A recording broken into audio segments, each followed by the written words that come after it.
Just preparing it now.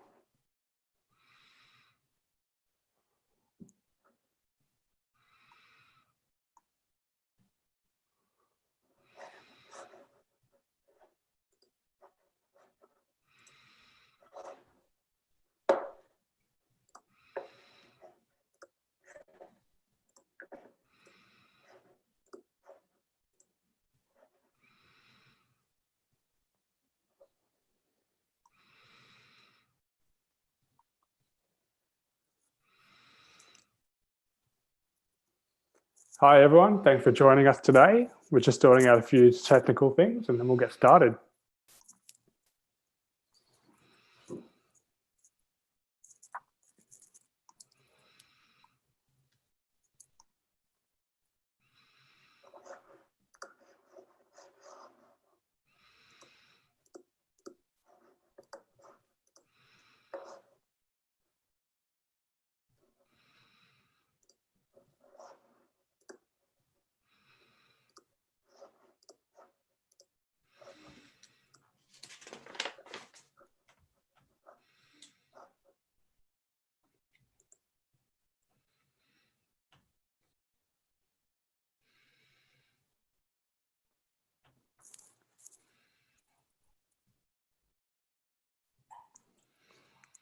Okay. All right. Welcome everyone to Content Melbourne's live Q&A series, Content in Crisis. My name is Justin Meneguzzi, and behind the scenes, I'm joined by our team at Content Melbourne, Mark Welker, Gemma Bauman, Ross Green, and Julia Fernandez.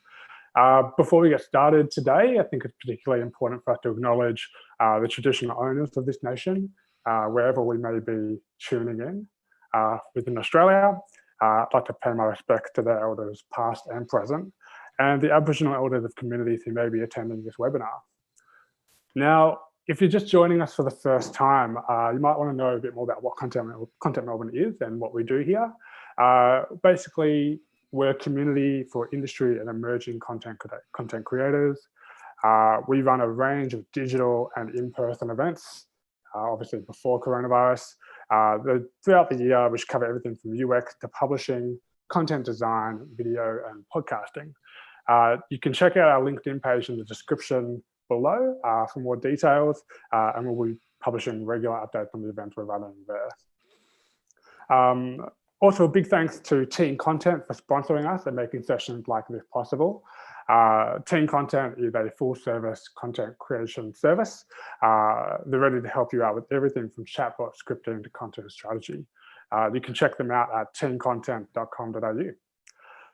So in today's session, we're talking about the role content can play within a business, especially at a time when we're all trying to recover from the 2-month shutdown. How can content add value to a business, and how can content managers demonstrate the ROI that they're delivering? Now it's more important than ever to demonstrate the long-term value that content can deliver. To provide his unique insight into the topic, I'd like to introduce Patrick Stafford. Patrick is the lead digital copywriter at MYOB and also the co-founder of his own business, the UX Writers Collective. This is Patrick's actually his second event with Content Melbourne. We're excited to have him back. Welcome, Patrick. Tell us a bit about yourself. Thank you for that very nice welcome. Yeah, I think you've pretty much summed up my introduction there. I am the lead digital copywriter at MYOB. I work on the company's online experiences. We're part of the UX team, the digital copywriters. So I work alongside UX designers and developers and product managers to come up with copy for UX designs and interactive experiences.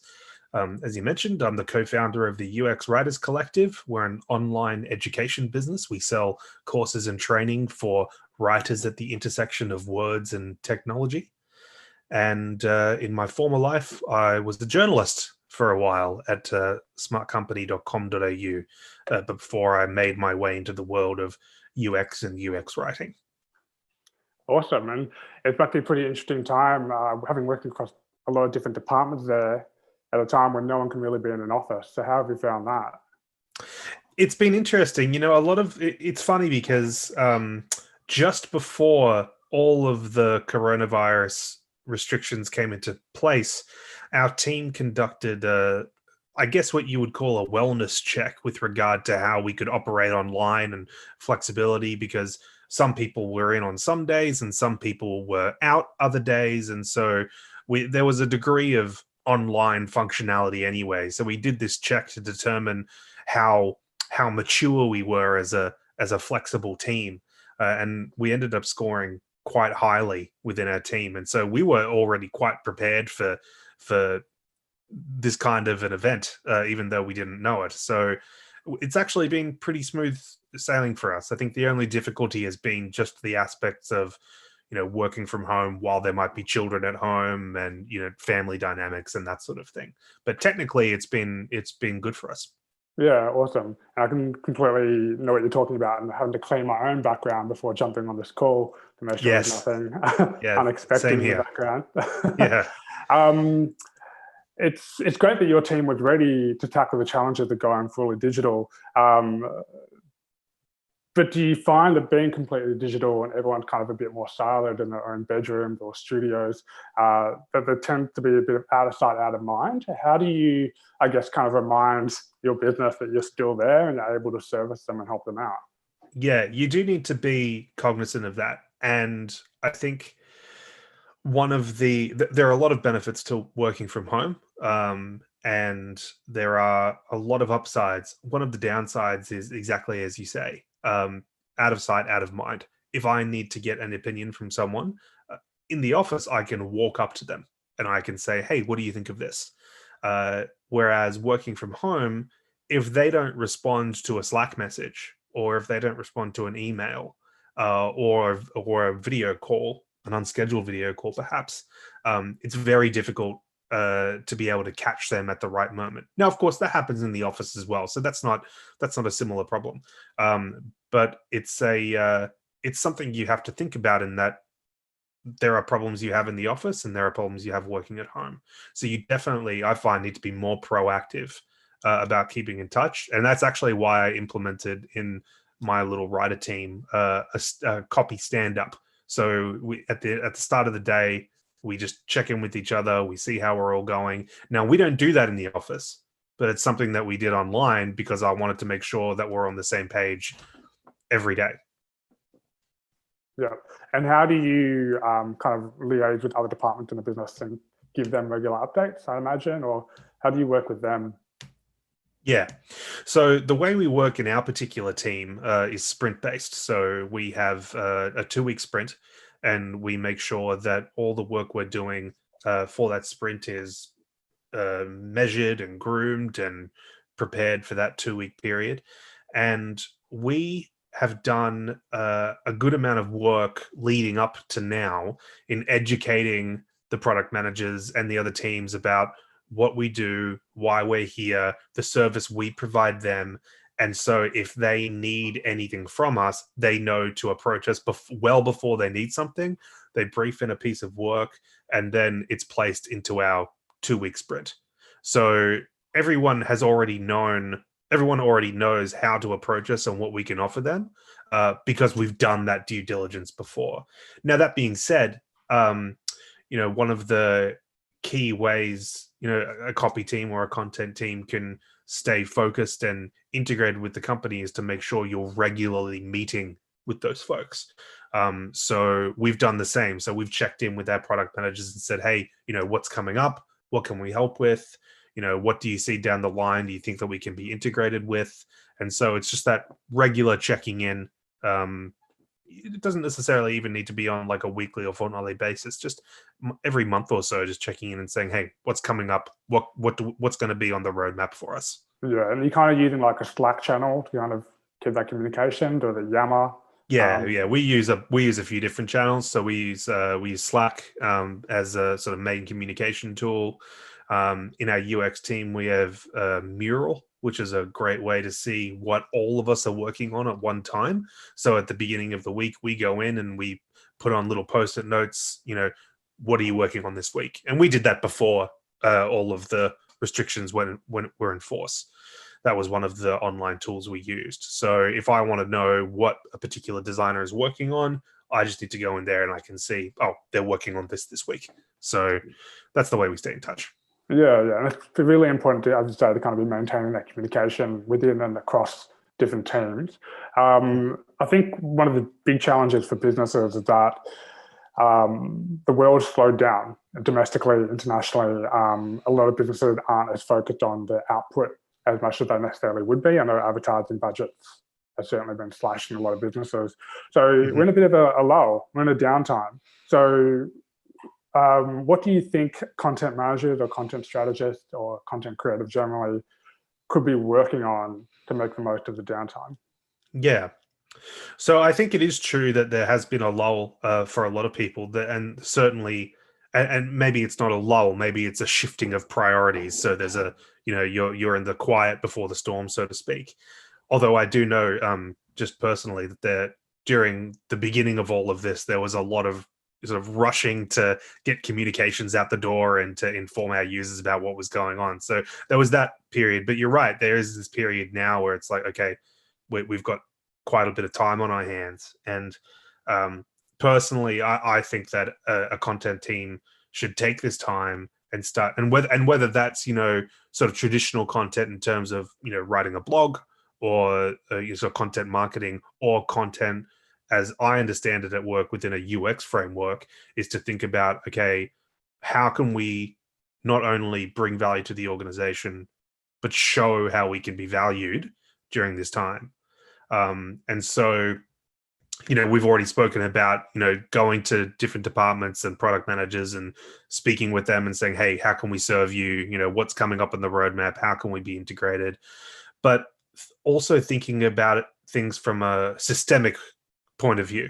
What systems and processes can we put into place to make sure that we come out of this not only more effective, but we can actually help other people be more effective?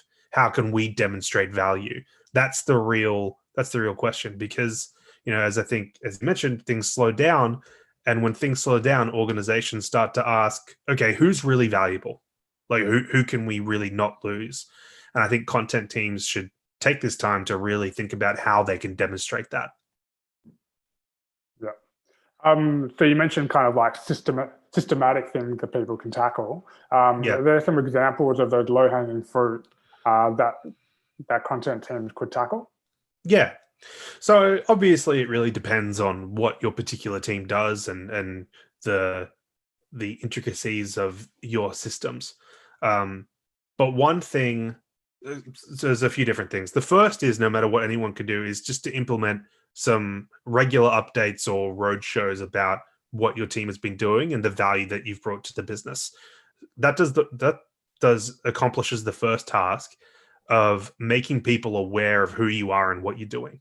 Because a lot of people might assume that people know who you are and what you're doing, but that's not often the case.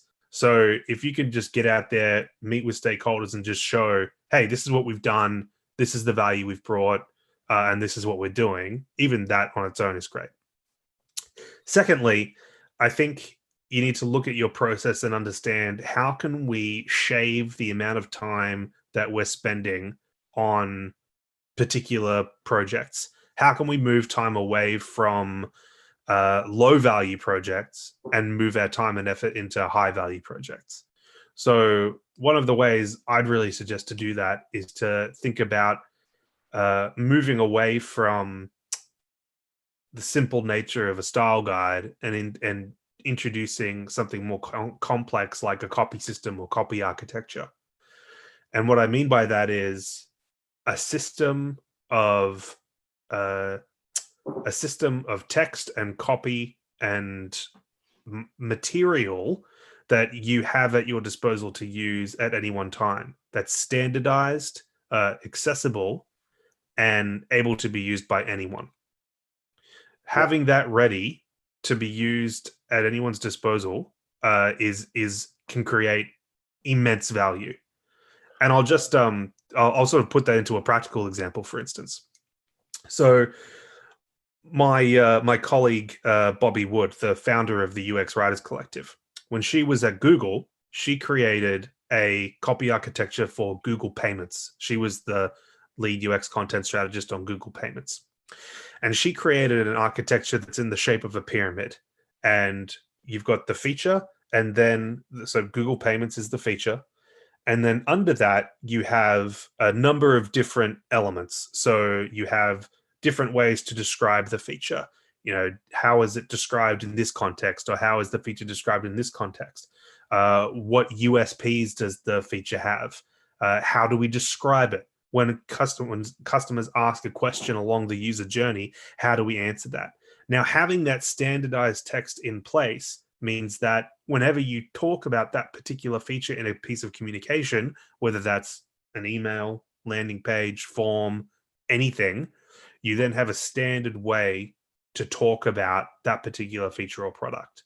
Now, if you build out that type of system, that's not only going to save you time, that's going to save everyone in the organization a lot of time as well. And it's great for onboarding.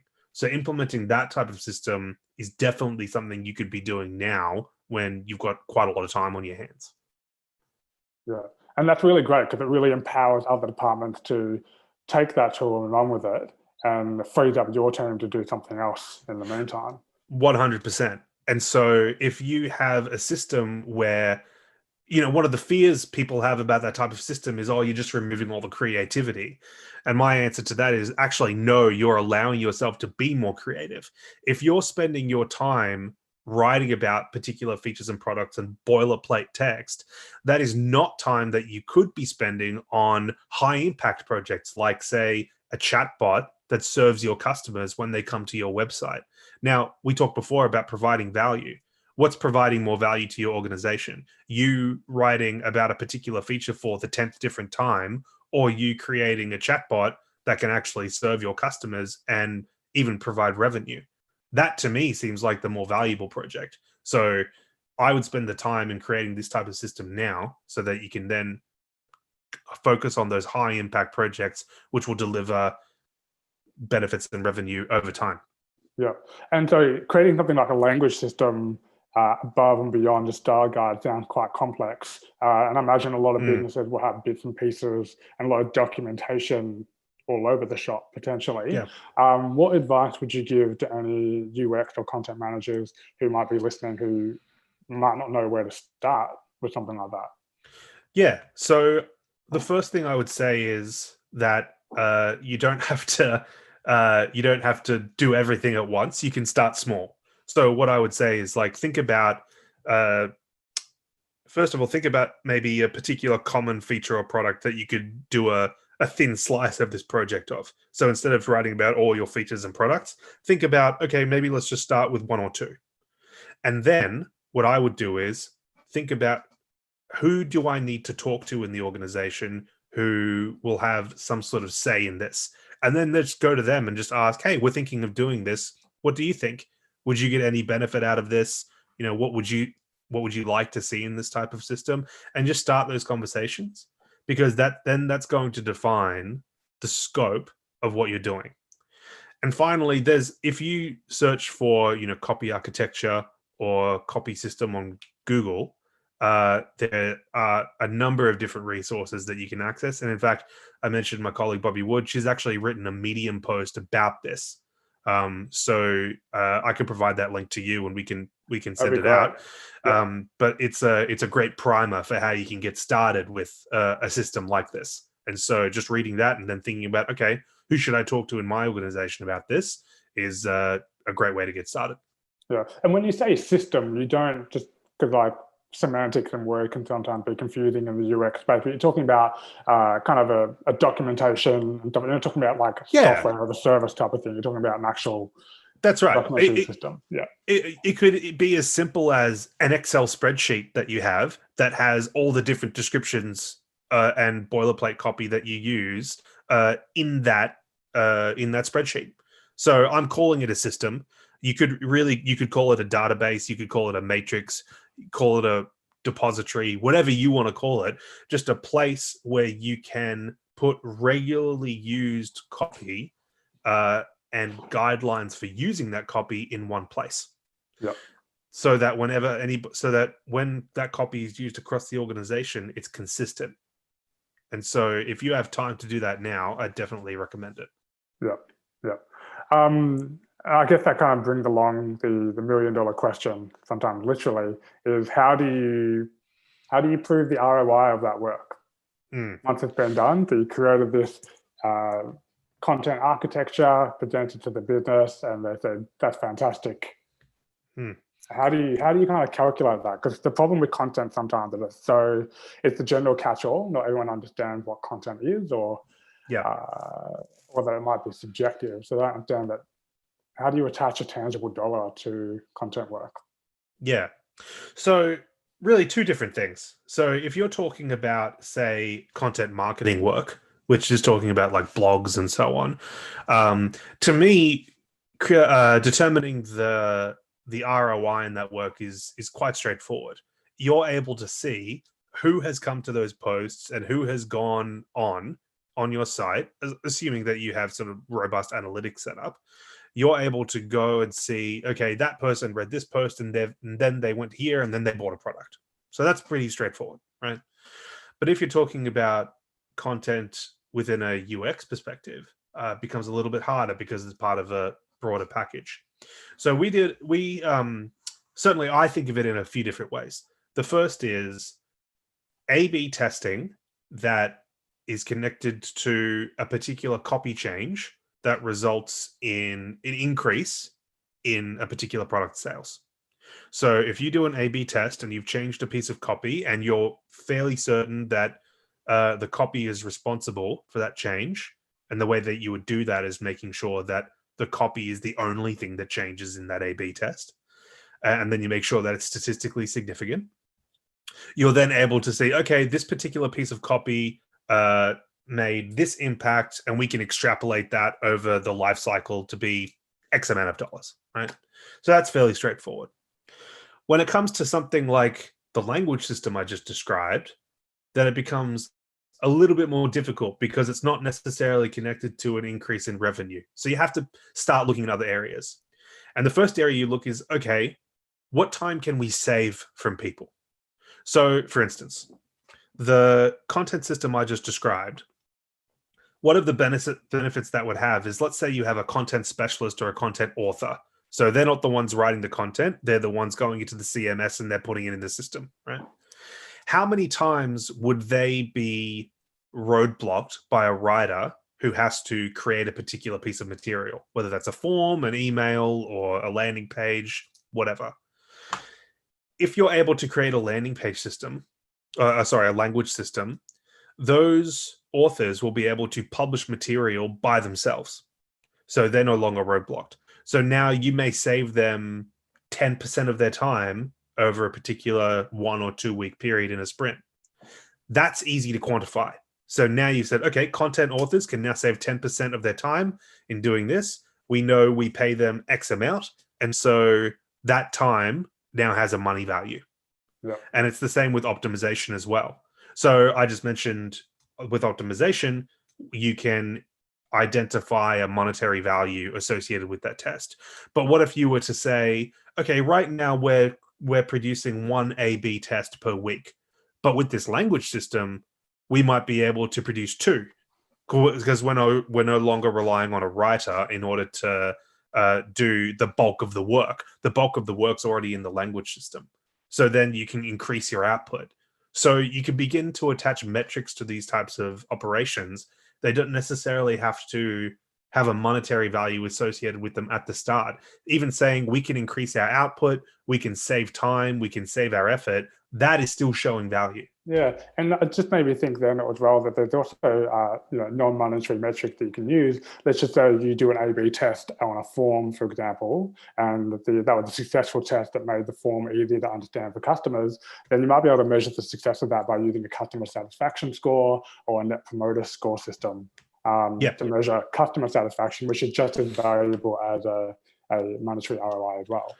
100%. And even metrics like reduced number of rounds in approving copy, reduced amount of time in QA to make sure that copy is correct. If you have a language system where all the different stakeholders have agreed, yes, this is how we talk about this particular product or feature, that is less time that you need to spend on the back end discussing if that copy is correct. Yes, you'll need to proofread and all that sort of stuff, but you won't have to spend more time thinking about oh, is this the way we really want to talk about this? No, it's approved. It's already done. So that amount of time you save is value in and of itself. It's just up to you personally to determine within your organization how much time is that going to save. Yeah, awesome. Sometimes I think as a content manager myself, sometimes the struggle is like you've got these really great metrics and they're really, you can prove a lot of great things with them, but getting cut through to senior management or a CEO or someone that can be quite difficult. Do you have any advice about how to educate higher management on the work that's being done in a way that might appeal to them more directly? Yeah. So the way I like to think about that is just speak their language. What did they care about? So, and then produce your project through that lens. So for instance, let's say your organization has a number of different OKRs. If you think that your project is going to produce a benefit, you should start by presenting your idea within the context of that OKR, because at that level, that's what the senior executives care about. They're attaching themselves to that particular OKR or objective. So if you say, hey, we're producing this language system and actually we think it's going to help the business achieve this OKR, you've got them invested. Then you're speaking their particular language. You don't want to have to make them care about your particular idea because it's a big shiny new language system.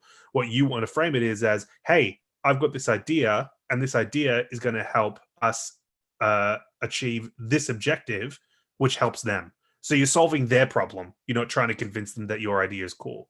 So always just focus, what is their problem that you're trying to solve? Yep, always tying it back to the company objectives and goals. 100%. And then it's a mistake that I think writers or even just creatives often make, is that they think, okay, well, my work is an end unto itself. Good UX is good UX, and I don't really care what anyone else thinks. But that's a mistake, because you operate within a business and the business is paying you. So you should care about those OKRs or whatever the particular objective is of your business. And you should always frame whatever you're doing through them. You should always be able to go back and attach whatever you're doing to helping the business achieve one of those objectives, not just because it's your job, but because it's going to make it easier for you to get your ideas over the line. So talk the talk, and then that system is more likely to become a reality rather than something that someone stops in a meeting sometime because you go, hang on, why are we doing this again? If you just articulate your reasoning from the very beginning, you'll be good to go.